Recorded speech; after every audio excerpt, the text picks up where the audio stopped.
Y'all know what time it is. It's time for the Turtles, man. That's what I'm talking about. If you've seen the title, you know what we're reviewing. It's Teenage Mutant Ninja Turtles Mutant Mayhem. Or should we just say mutants everywhere? So, I had the extremely good fortune of catching the new Turtles movie at the cinema last week with my beloved son, who enjoyed the hell out of it.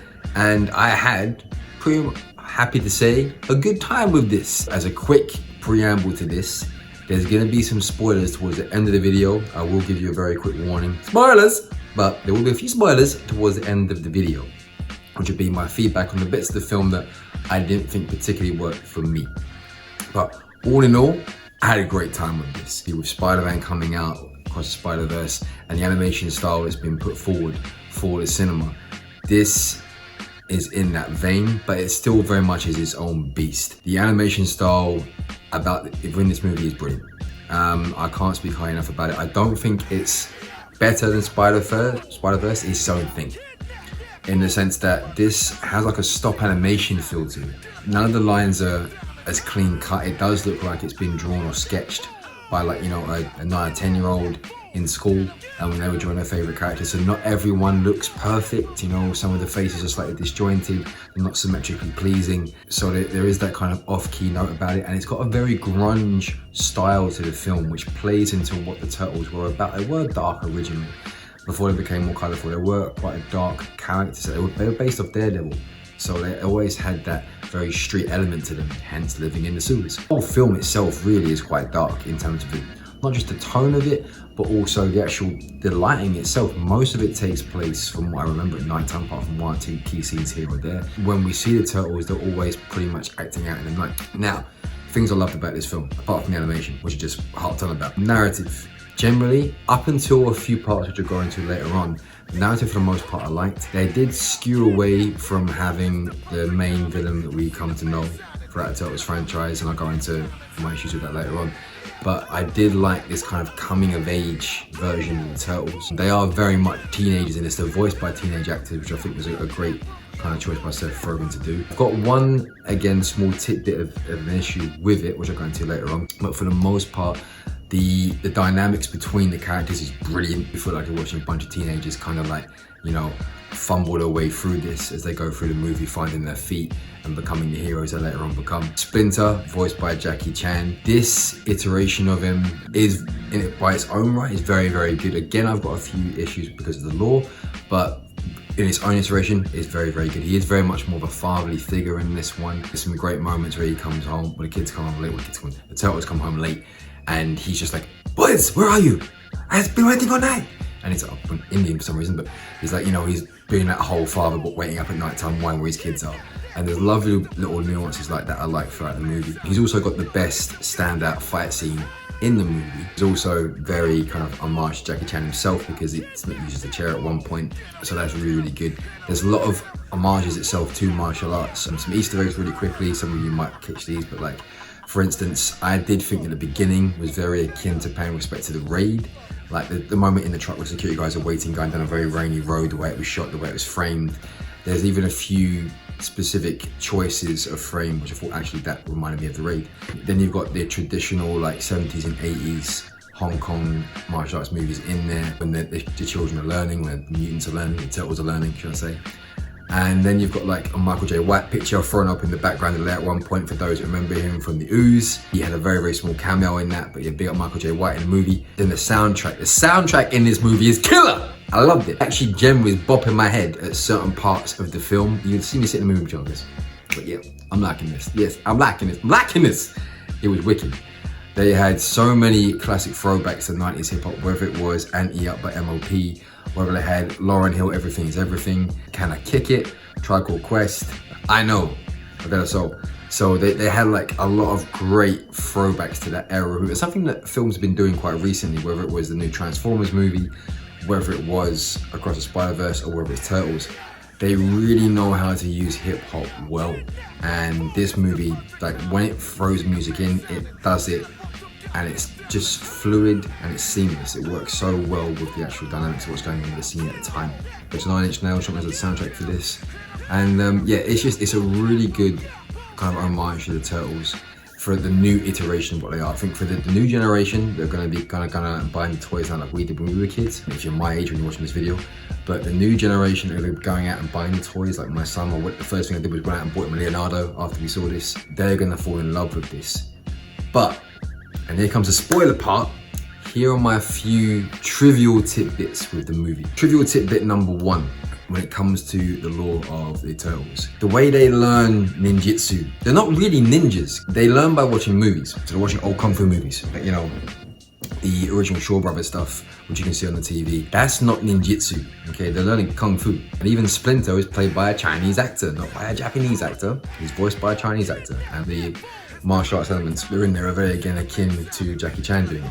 If you had someone like Yuki Tsunoda would have been a great idea to voice this, but again, I can understand why they got Jackie Chan in there because of the way they designed Splinter. He's got a very affable and you know, familiar fatherly-like quality to him that it required someone of Jackie Chan's able to do it. I don't know if Tsunoda would have been a great choice, but being authentically Japanese, I think it would have worked a bit better.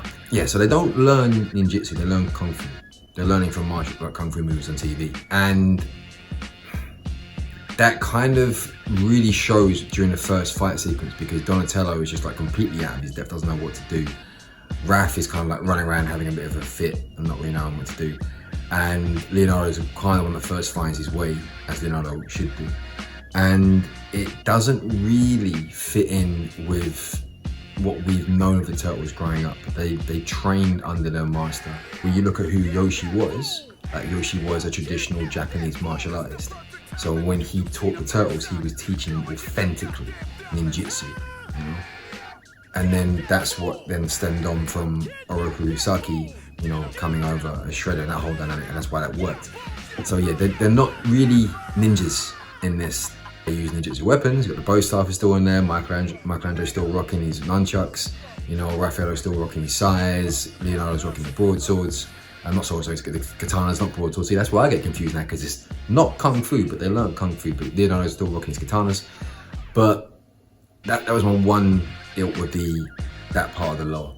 The other part of the lore is Splinter himself. Now, Splinter has always been this very almost ethereal, mythical character. He didn't say a lot, but when he did speak, it had depth to it, and it meant something really serious, and it had a big point of wisdom.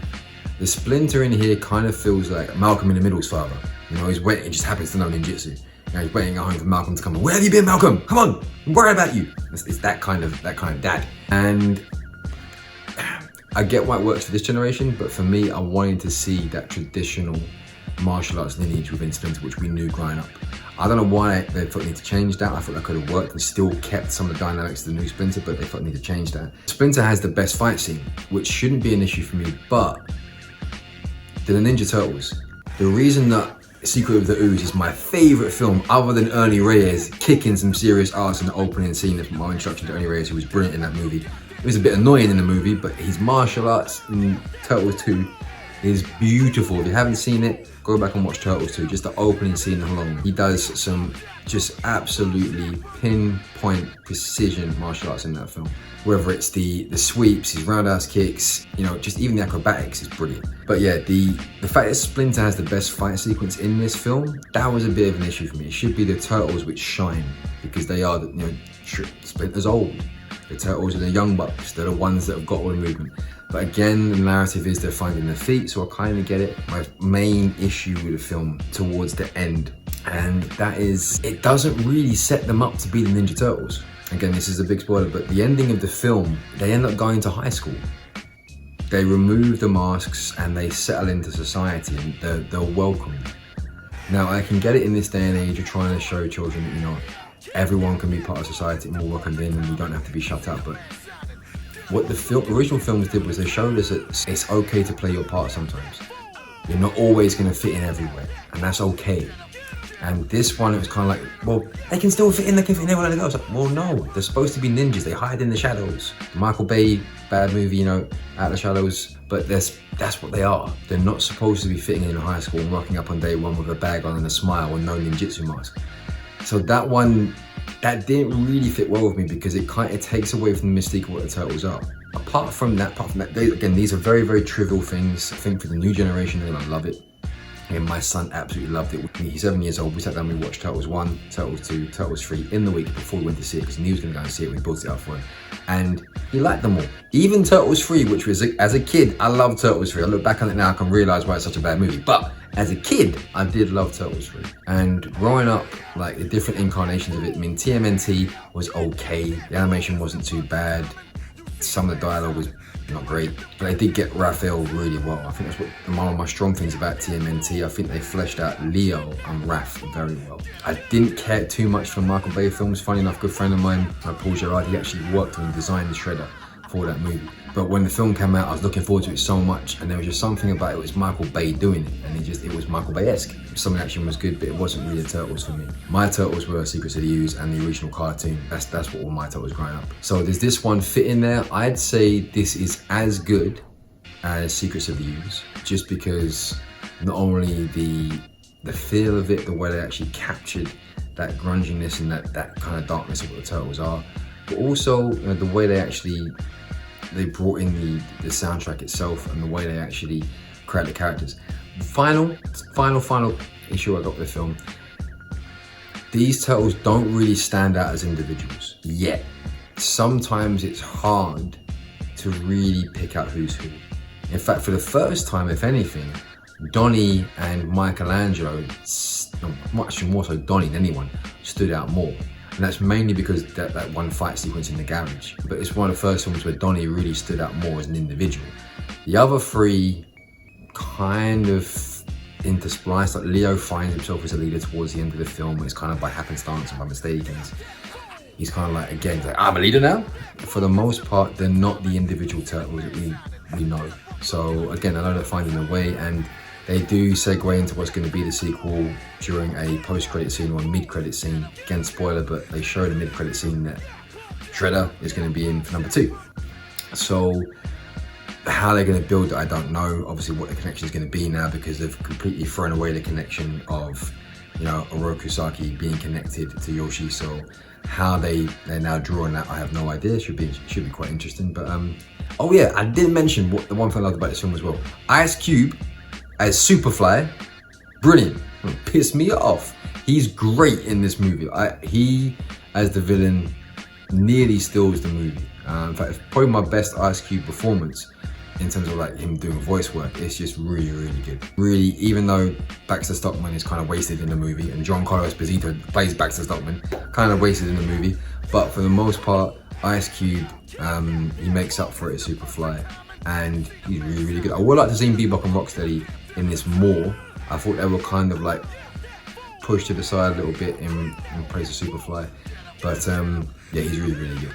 So yeah, that was Teenage Mutant Ninja Turtles Mutant Mayhem. It is still currently in cinema. It's been out for 2 weeks, I believe. If you haven't seen it, please do go and see it. If you've got young ones, might be a little bit scared of Superfly at certain moments, but if you've got young ones at like age of 7, 8, a bit older, that are okay with these kind of films, they're gonna have a great time. It is a lot of fun. Again, the soundtrack is banging if you love hip hop from the 90s.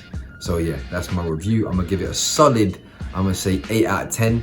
Not just a 9 yet because of my issues I have with my minor quibbles with the lore, but apart from that, that's Turtles. Have you seen it? What did you think? Drop it in the comments down below.